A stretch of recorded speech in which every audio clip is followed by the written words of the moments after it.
At the time, he wasn't supposed to survive, so he did.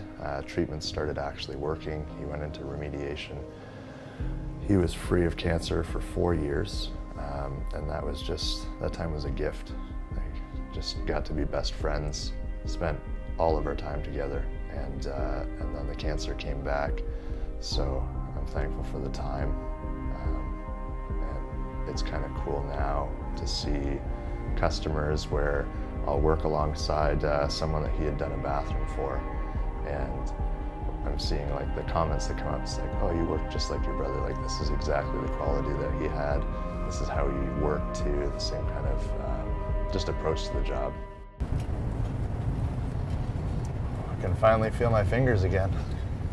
It only took 15 minutes of driving. I meet pretty much no one my age doing this.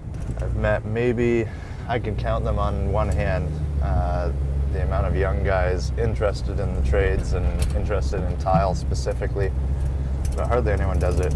Not many guys want to put in the work or want to figure out what's involved in a product where the finished product usually comes down to being within a 1/32 of an inch. It's just not something that entices a whole lot of people.